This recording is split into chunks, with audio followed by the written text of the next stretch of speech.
ತಂದಂತ ಶ್ರೀ ಸಿದ್ದರಾಮಯ್ಯ ಸಾಹೇಬ್ರೆ,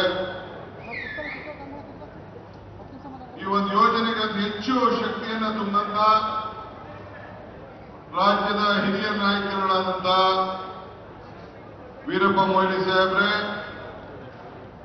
KH ಮುನಿಯಪ್ಪ ಸಾಹೇಬ್ರೆ, ನಮ್ಮ ಈ ಒಂದು ಯೋಜನೆಗೆ ಒಂದು ಹೊಸ ರೂಪವನ್ನು ಕೊಟ್ಟಂತ ಅಂದಿನ ನೀರಾವರಿ ಸಚಿವರಾದಂತ MB ಪಾಟೀಲ್ ಅವರೇ ಮತ್ತು ನಮ್ಮ ರಾಜ್ಯದ ಮಾಜಿ ಉಪಮುಖ್ಯಮಂತ್ರಿಗಳಾಗಿದ್ದಂತ ಈಗ ಹಾಲಿ ಗೃಹ ಸಚಿವರಾದಂತ ನಮ್ಮ ಹಿರಿಯ ನಾಯಕರಾದಂತ ಪರಮೇಶ್ವರ್ ಅವರೇ, ಜಿಲ್ಲಾ ಸಚಿವರಾದಂತ ರಾಜಣ್ಣ ಅವರೇ, ಸಣ್ಣ ನೀರಾವರಿ ಸಚಿವರಾದಂತ ಬೋಸರಾಜ್ ಅವರೇ, ಹಿರಿಯ ನಾಯಕರಾದಂತ ಜಯಚಂದ್ರ ಅವರೇ, ಶರತ್ ಬಚ್ಚೇಗೌಡ್ರೆ, ಬಾಲಕೃಷ್ಣರವರೇ, ಶಿವಲಿಂಗೇಗೌಡ್ರೆ, ಮಂಜುನಾಥ್ರವರೇ, ನಮ್ಮ ಸಂಘಟನೆ ಶಾಸಕರು, ಎಂಪಿಗಳಂತ ಶ್ರೇಯಸ್ ಪಟೇಲ್ ಅವರೇ, ಎಸ್ ರವಿರವರೇ, ನಾರಾಯಣ ಸ್ವಾಮಿ ಅವರೇ, ನಮ್ಮ ನಜೀರ್ ಅಹಮದ್ ಅವರೇ, ನಮ್ಮ ಕಾರ್ಯದರ್ಶಿಗಳಂತ ಗೌರವ್ ಗುಪ್ತರವರೇ, MD ಅಂತ ಸಂಚಿತಯ್ಯನವರೇ, ಪುಟ್ಸ್ವಾಮಿ ಗೌಡ್ರೆ, ಭೀಮಾ ನಾಯಕರವರೇ, ನಂಜೇಗೌಡ್ರೆ, ಕೊತ್ತೂರು ಮಂಜೂರವರೇ, ಸಡಾಕ್ಷರವರೇ, ಪ್ರಶಾಂತ್ ರಾಠೋಡ್ ಅವರೇ, MSc ಶ್ರೀನಿವಾಸ್ ಅವರೇ, ಮುಖ್ಯವಾಗಿ ನಮ್ಮ ಜಿಲ್ಲಾಧಿಕಾರಿಗಳು, CO ಅವರು ಮತ್ತು SP ಅವರು, ಮತ್ತು ವಿಶೇಷವಾಗಿ ಈ ಒಂದು ಯೋಜನೆಯನ್ನ ಕಾರ್ಯರೂಪಕ್ಕೆ ತರಲಿಕ್ಕೆ ಶ್ರಮನ ವಹಿಸಂತ ನಮ್ಮ ಮೆಗಾ ಇಂಜಿನಿಯರ್ ವರ್ಕ್ಸ್ ಅವರು, ಉಪ್ಪಾರ್ ಅವರು, ಅಮೃತ ಕಂಪನಿಯವರು ಮತ್ತು SNS ರವರು, ಸೀತಾರಾಮ್ ಶೆಟ್ಟರು, ಹೀಗೆ ಅನೇಕ ಕಾಂಟ್ರಾಕ್ಟರ್ಗಳೆಲ್ಲ ಕೂಡ ವೇದಿಕೆಯಲ್ಲಿ ಇವತ್ತು ಇದ್ದಾರೆ. ಇದೊಂದು ಪವಿತ್ರವಾದಂತಹ ದಿನ. ಎಲ್ಲರಿಗೂ ಕೂಡ ನಾನು ಗೌರಿ ಮತ್ತು ಬಹಳ ಜನ ಹೆಸರನ್ನ ಬಿಟ್ಟಿದ್ದೇನೆ, ದಯವಿಟ್ಟು ಕ್ಷಮಿಸಬೇಕು. ನಮ್ಮ ಚಿಕ್ಕಬಳ್ಳಾಪುರ MLA ಇದ್ದಾರೆ, ರಂಗನಾಥ್ ಇದ್ದಾರೆ, ಇನ್ನೆಲ್ಲ ಬಹಳ ಜನ ಲೀಡರ್ಗಳೆಲ್ಲ ಇದ್ದಾರೆ. ಕೆಲವು ಹೆಸರು ಬಿಟ್ಟಿರ್ಬೋದು, ದಯವಿಟ್ಟು ತಾವೆಲ್ಲ ನನಗೆ ಕ್ಷಮಿಸಬೇಕು ಅಂತೇಳಿ ನಾನು ಪ್ರಾರ್ಥನೆಯನ್ನು ನಾನು ಮಾಡ್ತಾ ಇದ್ದೇನೆ. ಇವತ್ತು ಗೌರಿ ಗಣೇಶ ಹಬ್ಬದ ದಿನ. ನಿಮ್ಮೆಲ್ಲರೂ ಕೂಡ ಶುಭಾಶಯಗಳು. ಬಹಳ ಕರ್ನಾಟಕ ನೀರಾವರಿ ಇಲಾಖೆ ಮತ್ತು ಸರ್ಕಾರದಲ್ಲಿ ಇವತ್ತೊಂದು ಐತಿಹಾಸಿಕವಾದಂತಹ ಒಂದು ಪವಿತ್ರವಾದಂತ ಮಹತ್ವವಾದಂತಹ ದಿನ ಅಂತೇಳಿ ನಾನಂತೂ ಭಾವಿಸಿಕೊಂಡಿದ್ದೇನೆ. ಗೌರಿ ಹಬ್ಬ ಗಂಗೆಯನ್ನ ಬಾಗಿಲಿನ ಹರಿಸುವಂತ ಒಂದು ಪವಿತ್ರವಾದಂತಹ ದಿನ. ನಾವು ಗಂಗಾ ಮಾತೆ ಗೌರಿ ಹಬ್ಬ ಒಂದು ಈ ಗಟ್ಟಿ ಹತ್ತಿ ಇಳಿತಿದ್ದಾಳೆ ಗಂಗೆ. ಇವತ್ತು ಒಂದು ದೊಡ್ಡ ಸಾಧನೆಗೆ ನಾವೆಲ್ಲ ಕೈ ಹಾಕಿದವು. ಗಂಗಾ ಮಾತೆ ಗುಡ್ಡ ಬೆಟ್ಟಗಳನ್ನ ಇಳಿದು ಬಯಲುಸೀಮೆ ಕಡೆಗೆ ಹರಿತಿದ್ದಾಳೆ. ಇವತ್ತು ಇಂತಹ ಗಂಗೆನ ಗೌರಿನ ಇಬ್ಬರನ್ನು ಕೂಡ ನಾವು ಒಂದು ಮಾಡಿ ಈ ಪವಿತ್ರವಾದ ದಿನ ನಾವು ಆಯ್ಕೆಯನ್ನು ನಾವು ಮಾಡಿದ್ದೇವೆ. ಸಕಲೇಶ್ವರದ ಪುಣ್ಯ ಕ್ಷೇತ್ರದಿಂದ ವಾಣಿವಿಲಾಸ್ ತಾಯಿಯ ಕಣಿವೆ ಮಾರಮ್ಮನ ಸನ್ನಿಧಿಗೆ ಈ ನೀರನ್ನ ಹರಿಸಲಿಕ್ಕೆ ನಾವು ಪ್ರಾರಂಭವನ್ನು ನಾವು ಇವತ್ತು ಮಾಡಿದ್ದೇವೆ. ಭಗೀರಥ ಮುನಿ ಯಾವ ರೀತಿ ಪ್ರಾರ್ಥನೆಯನ್ನು ಮಾಡಿ ಶಿವನ ಜಡೆಯನ್ನ ಭೂಮಿಗೆ ಗಂಗೆಯನ್ನ ತಂದು, ಹಂಗೆ ಸಿದ್ದರಾಮಯ್ಯನವರ ನೇತೃತ್ವದ ಸರ್ಕಾರ ಆವತ್ತಿನ ಕಾಲದಲ್ಲಿ 10 ವರ್ಷದಿಂದ ಮಾರ್ಚ್ 5ನೇ ತಾರೀಕು 1914ರಂದು ಅಲ್ಲಿ ಚಿಕ್ಕಬಳ್ಳಾಪುರದಲ್ಲಿ ಭೂಮಿ ಪೂಜೆಯನ್ನು ಮಾಡಿ ಇವತ್ತು 10 ವರ್ಷದ ನಂತರ ಈ ಒಂದು ದೊಡ್ಡ ಭಗೀರಥ ಪ್ರಯತ್ನವನ್ನ ಸಾಧನೆ ಮಾಡಿದ್ದೇವೆ. ನುಡಿದಂತೆ ನಡೆದಿದ್ದೇವೆ. ಇದಕ್ಕೆ ಈ ಒಂದು ಮಹತ್ವವಾದಂತಹ ಯೋಜನೆ ಸಾಕ್ಷಿ, ನಿಮ್ಮ ಕಣ್ಣುಗಳ ಸಾಕ್ಷಿ, ನಿಮ್ಮ ಮಾಧ್ಯಮಗಳ ಸಾಕ್ಷಿ. ನನಗೆ ಇವತ್ತು ಬಹಳ ಸಂತೋಷ ಆಗ್ತದೆ. 10 ವರ್ಷ ತಪಸ್ಸನ್ನು ಮಾಡಿ 10 ಟೀಕೆಗಳು, 100 ಟೀಕೆಗಳನ್ನು ಎದುರಿಸಿ, ಟೀಕೆಗಳು ಸಾಯ್ತವೆ, ಕೆಲಸಗಳು ಉಳಿತವೆ ಅನ್ನೋದಕ್ಕೆ ಇವತ್ತು ಸಾಕ್ಷಿಯಾಗಿ ನಿಂತ್ಕೊಂಡಿದೆ. ಪಶ್ಚಿಮ ಘಟ್ಟದಿಂದ ಪೂಲಕ್ಕೆ, ಅದರಲ್ಲೂ ಕೂಡ ಘಟ್ಟದ ಮೇಲಿನಿಂದ ನೀರನ್ನು ಹರಿಸುವುದು ಅಷ್ಟು ಸುಲಭವಾದಂತಹ ಕೆಲಸ ಅಲ್ಲ. ಆದರೆ ನಮ್ಮ ನಮ್ಮ ಗುರಿ, ನಮ್ಮ ಛಲ, ನಮ್ಮ ಸಾಧನೆ ಇವತ್ತು ಸಾಧನೆಯನ್ನು ಮಾಡಿ ಬಹಳ ಸಂತೋಷದಿಂದ ಇವತ್ತು ನಾವು ಈ ಕೆಲಸವನ್ನು ನಾವು ಮಾಡಿದ್ದೇವೆ. ನಾನು ಅನೇಕ ಸಂದರ್ಭದಲ್ಲಿ ಒಂದು ಮಾತು ಹೇಳ್ತಾ ಇರ್ತೇನೆ. ನಾನು ಪುರಂದರದಾಸನ ಮಾತನ್ನು ಅನೇಕ ಸಂದರ್ಭದಲ್ಲಿ ಹೇಳಿದ್ದೇನೆ. ಪುರಂದರದಾಸ ಹೊರಗಡೆ ಒಂದು ಮಾತು ಹೇಳ್ತಾರೆ, ಇದು ಭಾಗ್ಯ, ಇದು ಭಾಗ್ಯ, ಇದು ಭಾಗ್ಯವಯ್ಯ, ಪದಪದಾಜ್ವರ ಪಾದ ಭಜನೆ ಪರಮ ಸುಖವಯ್ಯ ಅಂತ ಹೇಳಿದೆ. ಹಂಗೆ ನನಗೆ ಮುಖ್ಯಮಂತ್ರಿಗಳು ಹಿಂದೆ ನನಗೆ ಪವರ್ ಮಿನಿಸ್ಟರ್ ಕೊಟ್ಟಿದ್ರು. ಪವರ್ ಮಿನಿಸ್ಟರ್ ಆಗಿದ್ದಾಗ ಕೆಲವು ಅನೇಕ ಇಲ್ಲಿ ಪವರ್ ಡಿಸ್ಟ್ರಿಬ್ಯೂಟರ್ಸ್ ಅವರೆಲ್ಲ ಸೇರಿ ಇಲ್ಲೊಂದು 8 ಜನ ಇದ್ದಾರೆ. ನಮ್ಗೆ ಎತ್ತಿನ ಹೊಳೆಯಿಂದ ನಮ್ಗೆ ಮುಂದಕ್ಕೆ ಬಿಸ್ನೆಸ್ ಲಾಸ್ ಆಗ್ತದೆ ಅಂತ ಹೇಳಿ ಇದನ್ನ ತಡಿಬೇಕು ಅಂತೇಳಿ RTIನೋ ಕೆಲವು ಕ್ವಶನ್ ಮಾಡಿಸಿ NGTಗೆ ಮತ್ತು ಕೋರ್ಟ್ ಹೋಗಿ ಇದನ್ನ ತಡೆಯಲಿಕ್ಕೆ ಪ್ರಯತ್ನವನ್ನು ಮಾಡಿದ್ರು. ಆಗ ನಾನು ಹೇಳಿದೆ, ಇದು ನಿಮ್ಮ ವೈಯಕ್ತಿಕವಾದ ವಿಚಾರ ಅಲ್ಲ, ಇಡೀ ರಾಜ್ಯದ ಒಂದು ಸಂಪತ್ತಿದು. ಬಹಳ ದೊಡ್ಡ ತೀರ್ಮಾನವನ್ನ, ಬಲಿಷ್ಠವಾದಂತಹ ತೀರ್ಮಾನವನ್ನ ನಮ್ಮ ಸರ್ಕಾರ ಮಾಡಿದೆ. ಅವತ್ತು ನಮ್ಮ ಮುನಿಯಪ್ಪನವರು ಮತ್ತು ನಮ್ಮ ಏನು ಅವತ್ತಿನ ಕಾಲದಲ್ಲಿ ನಮ್ಮ ವೀರಪ್ಪ ಮೊಯ್ಲಿ MP ಅವರು ಆ ಭಾಗದಲ್ಲಿ ಇದಕ್ಕೆ ಮುಖ್ಯಮಂತ್ರಿಗಳ ಮೇಲೆ ಒತ್ತಡವನ್ನು ತಂದು ಇದು ಆಗಲೇಬೇಕು ಅಂತ ಹೇಳಿ ದೊಡ್ಡ ಹೋರಾಟವನ್ನು ಮಾಡಿದ್ರು.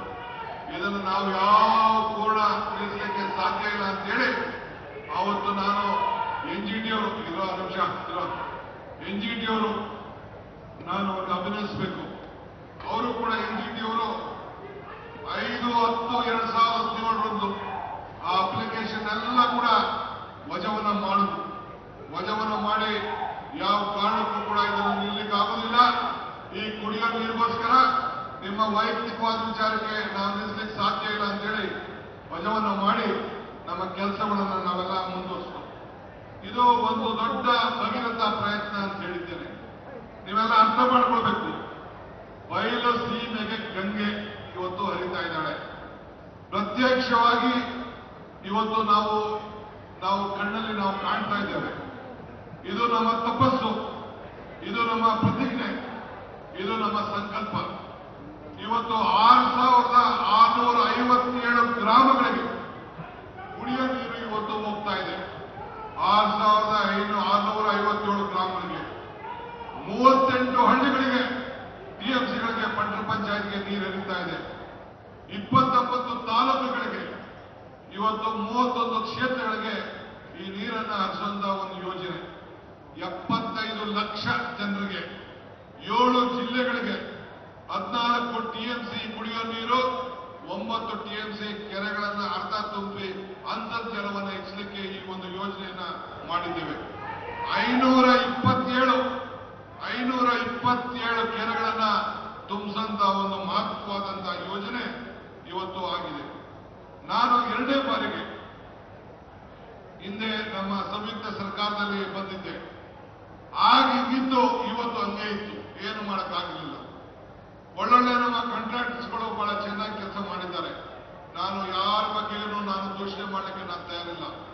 SN ಶಂಕರ್ ಇರ್ಬೋದು, ಉಪ್ಪಾರ್ ಇರ್ಬೋದು, VPR GPR ಇರ್ಬೋದು, ಉಪ್ಪಾರ್ ಅವರು ಇರ್ಬೋದು, ನಮ್ಮ ಬೇರೆ ಬೇರೆ ಎಲ್ಲ ಯಾರು ಕಾಂಟ್ರಾಕ್ಟರ್ಸ್, ನಮ್ಮ ಇಲ್ಲಿ ಅಮೃತ ಕನ್ಸ್ಟ್ರಕ್ಷನ್ ಯಾರೇ ಇರಲಿ, ಅವರೆಲ್ಲರೂ ಕೂಡ ಇವತ್ತು ಉತ್ತಮವಾಗಿ ಬಹಳ ರೈತರನ್ನ ವಿಶ್ವಾಸಕ್ಕೆ ತೆಗೆದುಕೊಂಡು ಮಾಡಿದ್ದಾರೆ. ಬಟ್ ನಾನು ಬಂದ ಮೇಲೆ ಇಲ್ಲಿ ನಾನು ನೋಡಿದೆ, ಇದನ್ನ ವಿದ್ಯುತ್ ಶಕ್ತಿ ಇಲಾಖೆ, ಅರಣ್ಯಕ್ಕೆ ಸಂಬಂಧಪಟ್ಟಂತಹ ಸಮಸ್ಯೆ, ಕೆಲವು ರೈತರುಗಳು, ಕೆಲವು ಕಾಂಟ್ರಾಕ್ಟರ್ಗಳು, ಕೆಲವರು ಪವರ್ ಡಿಪಾರ್ಟ್ಮೆಂಟ್ ಸಂಬಂಧಪಟ್ಟಂತಹ ಕೆಲವರು ಪ್ರೈವೇಟ್ ಕಾಂಟ್ರಾಕ್ಟರ್ಸ್ ಆಗ ಇದನ್ನ ಗಲಾಟೆ ಮಾಡಿ ತಕರಾರು ಮಾಡಿ ಇವತ್ತು ನಿಲ್ಲಿಸಿದ್ರು. ಆಗ ನಾನು ನಮ್ಮ ಜಿಲ್ಲಾ ಅಧಿಕಾರಿಗಳು ಇರ್ಬೋದು, SP ಇರ್ಬೋದು, CO ಇರ್ಬೋದು ಮತ್ತು ಸ್ಥಳೀಯ ನಮ್ಮ ಲ್ಯಾಂಡ್ ಅಕ್ವಿಷನ್ ಆಫೀಸರ್ಸ್ನ ನಾನು ಈ ಸಂದರ್ಭದಲ್ಲಿ ನಾನು ಅಭಿನಂದಿಸಬೇಕು. ನಾನು ಏನು ಆದೇಶವನ್ನು ಕೊಟ್ಟೆ ಆ ಆದೇಶವನ್ನ ಕೂಡಲೇ ಇಂಪ್ಲಿಮೆಂಟ್ ಮಾಡಿ ಇವತ್ತು ಮತ್ತೆ ಇದನ್ನ ಚಾಲನೆ ಮಾಡಲಿಕ್ಕೆ ಸಹಕಾರವನ್ನ ಕೊಟ್ಟಂತ ನನ್ನ ಅಧಿಕಾರಿಗಳಿಗೆ ಸರ್ಕಾರದ ಪರವಾಗಿ ಈ ಸಂದರ್ಭದಲ್ಲಿ ನಾನು ಅಭಿನಂದಿಸಲೇಬೇಕಾಗ್ತದೆ. ಇದು ನನ್ನ ಕರ್ತವ್ಯ, ನನ್ನ ಧರ್ಮ ಕೂಡ ಇವತ್ತು ಆಗಿದೆ. ನಾನು ಆಗಾಗ ಒಂದು ಮಾತು ಹೇಳ್ತಾ ಇರ್ತೇನೆ, ಇವತ್ತು ನಮ್ಮ ಇದೊಂದು ದೊಡ್ಡ ಸಾಧ್ಯ ವಿಚಾರ. ನಾನು ಸಿದ್ದರಾಮಯ್ಯನವರು ನಾವೆಲ್ಲ ಸೇರ್ಕೊಂಡು MB ಪಾಟೀಲ್ ಅವರು ಅವತ್ತು ಮಂತ್ರಿಗಳು ಎಲ್ಲ ಸೇರಿ ಬೇಕಾದಷ್ಟು ಟೀಕೆಗೆ ಒಳಗಾಗಿದ್ದು, ಆದ್ರೂ ಒಂದು ಧೈರ್ಯವನ್ನು ಮಾಡಿ ಈ ಒಂದು ದೊಡ್ಡ ಕೆಲಸವನ್ನ ಸಾಧನೆಯನ್ನ ಇವತ್ತು ಮಾಡಿದ್ದಾರೆ. ರೈತರ ಬಗ್ಗೆ ಅಪಾರವಾದಂತ ವಿಶ್ವಾಸವನ್ನು ಇಟ್ಟು ವಿಶೇಷವಾಗಿ ಕುಡಿಯುವ ನೀರಿಗೋಸ್ಕರ ಇಂಥ ಒಂದು ದೊಡ್ಡ ಕಾರ್ಯಕ್ರಮವನ್ನು ಇವತ್ತು ರೂಪಿಸಿದ್ದಾರೆ. ನಾನು ಆಗಾಗ ಹೇಳ್ತಾ ಇರ್ತೀನಿ, ಇವತ್ತು ಛಲ ಇರಬೇಕು. ಅವಕಾಶಗಳು ನಿಮಗೆ ಮನೆ ಬಾಗಿಲಿಗೆ ಸಿಗುವುದಿಲ್ಲ. ನೀವೇ ಅವಕಾಶಗಳನ್ನು ಸೃಷ್ಟಿ ಮಾಡಿಕೊಂಡು ಸಾಧನೆಯನ್ನ ಈ ಸಂದರ್ಭದಲ್ಲಿ ಮಾಡ್ಕೊಳ್ಬೇಕು. ಮನುಷ್ಯನಿಗೆ ಮರಕ್ಕೆ ಬೇರು ಎಷ್ಟು ಮುಖ್ಯನೋ ಮನುಷ್ಯನಿಗೆ ನಂಬಿಕೆ ಕೂಡ ಅಷ್ಟೇ ಮುಖ್ಯ. ಹಂಗೆ ಇವತ್ತು ನಾವೆಲ್ಲ ಸೇರಿ ನಮ್ಮೊಂದು ನಂಬಿಕೆ, ನಾವು ಇದನ್ನ ಸಾಧನೆ ಮಾಡೇ ಮಾಡ್ತೀವಿ ಅನ್ನೋ ದೃಷ್ಟಿಯಿಂದ ಇವತ್ತು ಇಂತಹ ದೊಡ್ಡ ಪ್ರಯತ್ನವನ್ನ ಇವತ್ತು ಕೈ ಹಾಕಿ ನಾವು ಸಾಧನೆಯನ್ನು ನಾವು ಮಾಡಿದ್ದೇವೆ. ಇವತ್ತು ಇನ್ನ ನಾನು ನಮ್ಮ ರೈತ ಬಂಧುಗಳಿಗೆ, ನಮ್ಮ ಕೋಲಾರನ ಶಾಸಕರುಗಳಿಗೆ, ಕೋಲಾರನ ಪ್ರತಿನಿಧಿಗಳಿಗೆ, ನಮ್ಮ ಅಲ್ಲಿಯ ಮಹಾಜನತೆಗೆ ತಮ್ಮ ಮುಖಾಂತರ ಇವತ್ತು ನಾನು ಹೇಳೋದು, ತುಮಕೂರವ್ರಿಗೆ ಬೇರೆಯವ್ರಿಗೆ ಬಿಡಿ, ಬೇರೆಯವ್ರಿಗೆಲ್ಲ ನಂಬಿಕೆ ಇದೆ. ಕೋಲಾರವರು, ಬೆಂಗಳೂರು ಗ್ರಾಮಾಂತರ, ರಾಮನಗರ, ಚಿಕ್ಕಬಳ್ಳಾಪುರ ಅವ್ರಿಗೆ ಬಹಳ ಅಂತಕ ಇದೆ. ಮತ್ತು ತುಮಕೂರವ್ರಿಗೆ ಏನಪ್ಪ ಈ ಪರಿಸ್ಥಿತಿ ಅಂತೇಳಿ ಚಿಂತೆ ಮಾಡೋದ ಅವಶ್ಯಕತೆ ಇಲ್ಲ. ನಿಮ್ಮ ಒತ್ತಡ ಏನಿದ್ರು ಮುಖ್ಯಮಂತ್ರಿಗಳ ಮೇಲೆ ಇರಲಿ, ಹಣ ಸರಿಯಾಗಿ ಸಿಕ್ಲಿ. ಇದನ್ನ 2027ರಿಗೆ ಏನು ನಾವು ಯೋಜನೆ ಮಾಡಬೇಕು ಅಂತ ಹೇಳಿ ಸಂಕಲ್ಪ ಮಾಡಿದ್ದೇವೆ. ನಾನು ಆ ಜವಾಬ್ದಾರಿಯನ್ನ ನಿರ್ವಹಿಸಿ ನಿಮ್ಗೆ ನೀರನ್ನ ಒಪ್ಪಿಸುವಂತ ಕೆಲಸವನ್ನ ಈ ಸಿದ್ದರಾಮಯ್ಯ ನೇತೃತ್ವದ ಸರ್ಕಾರ, ಈ DK ಶಿವಕುಮಾರ್ ಮಾಡ್ತಾರೆ ಅನ್ನೋ ಮಾತನ್ನ ಈ ಸಂದರ್ಭದಲ್ಲಿ ಹೇಳಿಕೆ ನಾನು ಬಯಸ್ತಾ ಇದ್ದೇನೆ. ಯಾವ ಕಾರಣಕ್ಕೂ ಯೋಜನೆ ನಡಲಿಕ್ಕೆ ಸಾಧ್ಯ ಇಲ್ಲ. ನಾನು ತಲೆ ಬೋಳ್ಸ್ಕೊಂಡ್ಬಿಡ್ತೀನಿ ಅಂತ ಹೇಳಿ ಬೇಕಾದಷ್ಟು ಟೀಕೆ ಟಿಪ್ಪಣಿಗಳಾಯ್ತು. ನಾನು ಯಾರು ಬೋಳ್ಸ್ಕೊಳ್ಳೋದು ಬೇಡ. ಆ ತಾಯಿ ಗಂಗೆ ಈ ಗೌರಿ ಹಬ್ಬದ ದಿನ ಹರಿದಿದ್ದಾಳೆ. ಇದು ನಾವು ಒಳ್ಳೆ ಮಾತಾಡೋಣ. ಬಸವಣ್ಣವ್ರು ಹೇಳಿದ್ದಾರೆ, ನುಡಿದಂತೆ ಮುತ್ತಿನ ಆರದಂತಿರ್ಬೇಕು ಅಂತ ಒಳ್ಳೆ ಮಾತುಗಳನ್ನ ಆಡೋದು. ನಾನು ಯಾವ ಟೀಕೆಗೂ ಉತ್ತರ ಕೊಡ್ಲಿಕ್ಕೆ ನಾನು ತಯಾರಿಲ್ಲ. ನನ್ನ ಉತ್ತರ ಎಲ್ಲ ವಿಧಾನಸೌಧದಲ್ಲಿ ನಿಮ್ದು ಏನೇನು ಪ್ರಶ್ನೆ ಇದೆ, ನನ್ನ ವಿರೋಧ ಪಕ್ಷದ ಸ್ನೇಹಿತರು ಅಲ್ಲಿ ಬಂದು ಎಲ್ಲ ಉತ್ತರಗಳನ್ನ ಕೊಡ್ತೇವೆ. ಅದಕ್ಕೆ ಇವತ್ತು ಎಲ್ಲ ನಿಮ್ಮ ಕಣ್ಣುಗಳು ಸಾಕ್ಷಿ, ನಿಮ್ಮ ಕ್ಯಾಮೆರಾಗಳು ಸಾಕ್ಷಿ. ಆದ್ರಿಂದ ಟೀಕೆಗಳು ಬೇಕಾದಷ್ಟು ಬರ್ತಾ ಇದೆ. ಅನೇಕ ಸಂದರ್ಭದಲ್ಲಿ ನೀರು ಇವತ್ತು ನೋಡ್ತಾ ಇದ್ರಿ, ಕುದಿಯೋರು ಕುದೀತಾ ಇದ್ದಾರೆ, ಉರಿಯೋರು ಉರ್ಕೊಳ್ತಾ ಇದ್ದಾರೆ. ನಮ್ಮ ಪಾಡಿಗೆ ನಾವು ಕೆಲಸನ ನಾವು ಮಾಡ್ತಾ ಇದ್ದೇವೆ. ಸೊ ಆದ್ರಿಂದ ನಾವು ತಲೆ ಕೆಡಿಸ್ಕೊಳಕ್ ಹೋಗೋದಿಲ್ಲ. ವಜ್ರವನ್ನ ವಜ್ರದಿಂದನೇ ಕತ್ತರಿಸಬೇಕು. ಆ ಕೆಲಸವನ್ನು ಇವತ್ತು ನಾವು ಮಾಡಿದ್ದೇವೆ. ಜನ ಬಡವರು ನಮ್ಮ ಮೇಲೆ ಏಕೆ ನಂಬಿಕೊಂಡಿದ್ದಾರೆ, ಆ ಕೆಲಸವನ್ನು ಮಾಡಿದ್ದೇವೆ. ನಿನ್ನೆ ರಾತ್ರಿ ಹಿಂದೆ ಇಲ್ಲಿಗೆ DC ಆಗಿದ್ದಂತ ಈಗ ನಮ್ಮ ಇಲಾಖೆಯಲ್ಲಿ ಕೆಲಸ ಮಾಡ್ತಾ ಇದ್ದಾರೆ ಮೋಹನ್ ರಾಜ್ ಅವರು. ಅವರೊಂದು ಮಾತು ಹೇಳ್ತಾ ಇದ್ರು, ಅಲ್ಲಿ DC ಆಗಿದ್ರು ಪ್ರಾರಂಭ ಮಾಡಿದಾಗ. ಒಬ್ಬ ಮಾಧ್ಯಮ ಮಿತ್ರ ಹೋಗಿ ಅವ್ರಿಗೊಂದು ಪ್ರಶ್ನೆ ಕೇಳಿದಂತೆ, ಏನಂದ್ರೆ, ಏನಿ ಸ್ವಾಮಿ ಇದು ಎತ್ತಿನ ಹೊಳೆ ಅಂದ್ರೆ ಎತ್ತಿಗೆ ಸಾಕಾಗುವಂತ ನೀರು ಇಲ್ಲಿದೆ, ಇದನ್ನ ತೆಗೆದುಕೊಂಡೋಗಿ ನೀವು ಬೆಂಗಳೂರಿಗೆ, ಕೋಲಾರ್ಗೆ, ತುಮಕೂರ್ಗೆ ತೆಗೆದುಕೊಂಡು ಹೋಗ್ತೀರಿ ಅಂತ ಹೇಳಿದ್ರೆ ಇದು ಹೆಂಗೆ ಸಾಧ್ಯ ಅಂತೇಳಿ ನಮ್ಮ ಜಿಲ್ಲಾಧಿಕಾರಿಗಳು ಕೇಳಿದಂತೆ. ಅದಕ್ಕೆ ನಾನು ಮಾಧ್ಯಮ ಸ್ನೇಹಿತರಿಗೆ, ವಿರೋಧ ಪಕ್ಷಗಳಿಗೆ, ಯಾರು ಟೀಕೆ ಮಾಡ್ತಾ ಇರೋರು ಹೇಳ್ತಾ ಇದ್ದೀನಿ, ಇದು ಎತ್ತಿಗೋಸ್ಕರ ನೀರಲ್ಲ. 57,75 ಲಕ್ಷದ ಜನರಿಗೆ ಕುಡಿಯುವ ನೀರನ್ನ ಇವತ್ತು ಕರ್ನಾಟಕ ಸರ್ಕಾರ, ಸಿದ್ದರಾಮಯ್ಯ ಸರ್ಕಾರ ಸಾಧ್ಯ ಮಾಡಿದೆ ಅನ್ನೋದನ್ನ ಇವತ್ತು ನಿಮಗೆ ನಾನು ಸಾಕ್ಷಿ ಹೇಳ್ತಾ ಇದ್ದೀನಿ. ಆದ್ರಿಂದ ನನಗೆ ಬಹಳ ಸಂತೋಷ. ನಮ್ಮ ಬದುಕಿನಲ್ಲಿ ಒಂದು ಸಾಧನೆ. ನಾನು ಆಗಾಗ ಇನ್ನೊಂದು ಮಾತು ಹೇಳ್ತಾ ಇರ್ತೀನಿ, ಮನುಷ್ಯನ ಹುಟ್ಟು ಆಕಸ್ಮಿಕವಾದದ್ದು, ಸಾವು ಅನಿವಾರ್ಯ, ಜನನ ಉಚಿತ, ಮರಣ ಖಚಿತ. ಹುಟ್ಟು ಸಾವಿನ ಮಧ್ಯದಲ್ಲಿ ನಾವು ಏನ್ ಮಾಡ್ತೀವಿ ಅಂತ ಮುಖ್ಯ. ಹಂಗೆ ಸಾಕ್ಷಿ ಗುಡ್ಡೆಗಳನ್ನು ಬಿಡಬೇಕು ಅಂತೇಳಿ ಅವತ್ತು ಲಾಲ್ ಬಹದ್ದೂರ್ ಶಾಸ್ತ್ರಿ ಅವರು ನಮ್ಮ MP ಪಾಟೀಲ್ ಅವರ ಭಾಗದಲ್ಲಿ ಅವತ್ತು ಭೂಮಿ ಪೂಜೆ ಮಾಡಿದ್ರು. ಅಬ್ದುಲ್ ಕಲಾಂ ಅವರು 2006ರಲ್ಲಿ ಉದ್ಘಾಟನೆ ಮಾಡಿದ್ರು. 2014ರಲ್ಲಿ ಇದಕ್ಕೆ ಭೂಮಿ ಪೂಜೆ ಮಾಡಿ ಇವತ್ತು ಈ ನೀರನ್ನ ತೆಗೆದು ನಿಮ್ಗೆ ಪ್ರಾರಂಭ ಮಾಡ್ತಾ ಇದೀವಲ್ಲ, ಇದು ನಮ್ಮ ಬದುಕಿನ ಸಾಕ್ಷಿ ಗುಡ್ಡೆ, ಕಾಂಗ್ರೆಸ್ ಸರ್ಕಾರದ ಸಾಕ್ಷಿ ಗುಡ್ಡೆ ಅನ್ನೋದನ್ನ ನನಗೆ ಹೇಳಲಿಕ್ಕೆ ನನಗೆ ಬಹಳ ಸಂತೋಷ ಆಗ್ತದೆ.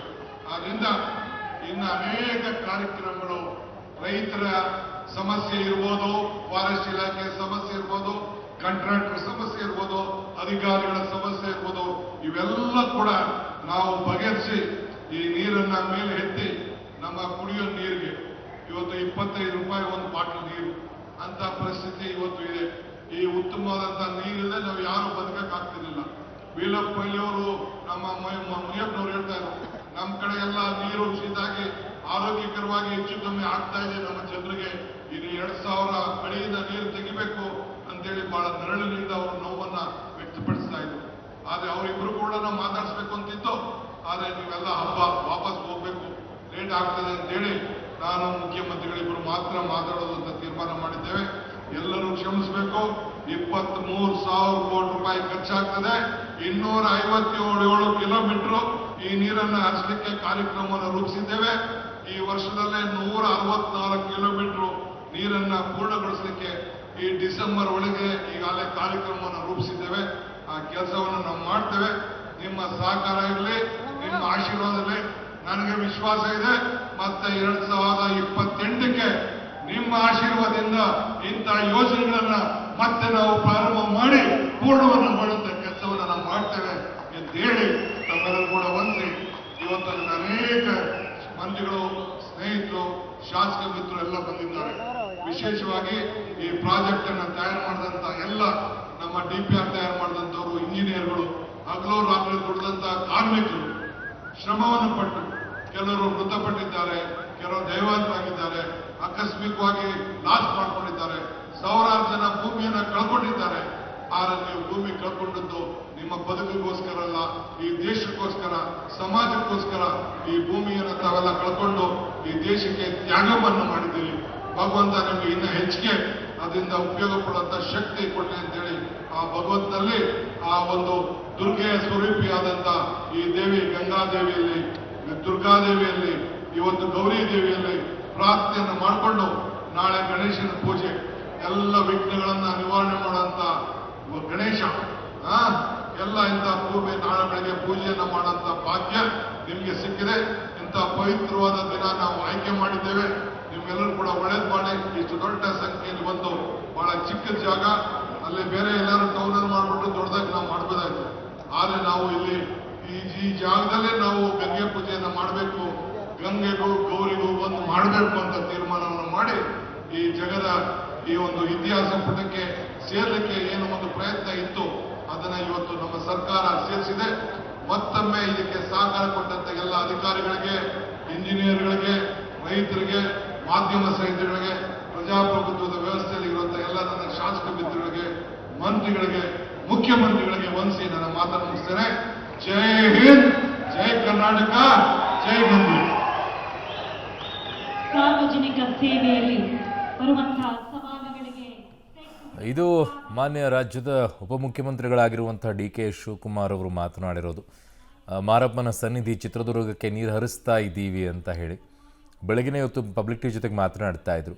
2028ಕ್ಕೆ ಮತ್ತೆ ಇಂತಹ ಯೋಜನೆಗಳನ್ನು ಕೂಡ ಮಾಡ್ತೀವಿ ಅನ್ನುವಂಥ ವಿಶ್ವಾಸವನ್ನು ಉಪಮುಖ್ಯಮಂತ್ರಿಗಳು ವ್ಯಕ್ತಪಡಿಸಿದ್ದಾರೆ. ಈ ನೀರನ್ನು ಬಯಲು ಸೀಮೆಗೆ ಹರಿಸಲು ಸಾಧ್ಯವೇ ಅಂತ ಎಲ್ಲ ಕೇಳ್ತಾ ಇದ್ರು. ಇವತ್ತು ಅದೆಲ್ಲವೂ ಕೂಡ ಸಾಕಾರ ಆಗಿದೆ, ನಾವು ಅದನ್ನು ಸಾಧಿಸಿ ತೋರಿಸಿದ್ದೇವೆ ಅಂತ DK ಶಿವಕುಮಾರ್ ಹೇಳಿದ್ದಾರೆ. ಪಶ್ಚಿಮ ಘಟ್ಟದಿಂದ ಬಯಲು ಸೀಮೆ ಜಿಲ್ಲೆಗಳಿಗೆ ಕುಡಿಯುವ ನೀರಿನ ಯೋಜನೆ ಇದಾಗಿದೆ. ಕೋಲಾರ, ಚಿಕ್ಕಬಳ್ಳಾಪುರ, ಬೆಂಗಳೂರು ಗ್ರಾಮಾಂತರ, ರಾಮನಗರ, ತುಮಕೂರು, ಹಾಸನ, ಚಿಕ್ಕಮಗಳೂರು ಜಿಲ್ಲೆಗಳಿಗೆ ನೀರು ಬರಲಿದೆ. 38 ಪಟ್ಟಣ, 6,657 ಗ್ರಾಮಗಳು, 527 ಕೆರೆಯನ್ನು ತುಂಬಿಸುವಂತಹ ಯೋಜನೆ ಇದಾಗಿದೆ. 2014ರಲ್ಲಿ ಈ ಯೋಜನೆಯನ್ನು ಆರಂಭ ಮಾಡಿದರು. 23,551 ಕೋಟಿಗೆ ಈ ಯೋಜನೆ ಪರಿಷ್ಕರಣೆ ಕೂಡ ಹೊಂದಿತ್ತು. ಈಗ ಅದರ ಮೊದಲ ಹಂತದಲ್ಲಿ ಸಾಕಾರಗೊಳಿಸಲಾಗ್ತಾ ಇದೆ. ಸಕಲೇಶಪುರದ ದೊಡ್ಡನಾಗರ, ಹೆಬ್ಬನಹಳ್ಳಿ ಬಳಿ ಕಾರ್ಯಕ್ರಮವನ್ನು ಮಾಡಿದ್ದಾರೆ. ಗಂಗಾ ಪೂಜೆ ಬಳಿಕ ಬಾಗಿಣವನ್ನು ಕೂಡ ಮುಖ್ಯಮಂತ್ರಿಗಳು ಇವತ್ತು ಅರ್ಪಿಸಿದ್ದಾರೆ. ಆ ದೃಶ್ಯವನ್ನು ಕೂಡ ನೋಡ್ತಾ ಇದ್ದೀರಾ. ಇನ್ನೊಂದು ಕಡೆಗೆ ಈಗ ಮುಖ್ಯಮಂತ್ರಿಗಳು ಕೂಡ ಈ ವಿಚಾರದಲ್ಲಿ ಮಾತನಾಡ್ತಾರೆ. ಬಹಳ ಈ ವಿಚಾರದಲ್ಲಿ ಪರ ವಿರೋಧಗಳೆಲ್ಲವೂ ಕೂಡ ಚರ್ಚೆ ಆಗ್ತಾ ಇತ್ತು, ಹಾಗೆ ಹೀಗೆ ಅಂತ ಹೇಳಿ. ಫೈನಲಿ ಇದರಲ್ಲಿ ಯಶಸ್ವಿಯಾಗಿದ್ದಾರೆ. ಆರಂಭದಲ್ಲಂತೂ ಇದರಲ್ಲಿ ಯಾವುದೇ ರೀತಿಯಾದಂತಹ ಸಮಸ್ಯೆಗಳು ಕಾಣಿಸ್ಕೊಳ್ಳಿಲ್ಲ. ಆದರೆ ಕೊನೆಯ ಹಂತದಲ್ಲಿ ಬಂದಾಗ ಪೈಪ್ಲೈನ್ ಒಡೆದು ನೀರೆಲ್ಲ ಪೋಲಾಗುವಂಥ ಪರಿಸ್ಥಿತಿ ಬಂದಿತ್ತು. ಅದರೆಲ್ಲವೂ ಕೂಡ ಮ್ಯಾನೇಜ್ ಮಾಡಿಕೊಂಡು ಈಗ ಯಶಸ್ವಿಯತ್ತ ದಾಪುಗಾಲನ್ನು ಹಾಕಿದ್ದಾರೆ. ಸೊ ಹಾಗಾಗಿ ಈಗ ಪಶ್ಚಿಮ ಘಟ್ಟದಿಂದ ಬಯಲು ಸೀಮೆ ಜಿಲ್ಲೆಗಳಿಗೆ ಬರುವಂಥ ಕುಡಿಯೋ ನೀರಿನ ಯೋಜನೆ ಯಶಸ್ವಿಯಾಗಿ ಬಂದಿದೆ. ಇನ್ನೊಂದು ಕಡೆಗೆ ವೀರಪ್ಪ ಮೊಯ್ಲಿ ಅವರು ಕೂಡ ಮಾತನಾಡ್ತಾ ಇದ್ದಾರೆ, ಮಾಜಿ ಮುಖ್ಯಮಂತ್ರಿಗಳು. ಸೊ 38 ಪಟ್ಟಣ, ಈ 6,657 ಗ್ರಾಮಗಳು, 527 ಕೆರೆ ತುಂಬಿಸುವಂಥ ಯೋಜನೆ ಮಾತ್ರ ಅದ್ಭುತವಾಗಿದೆ.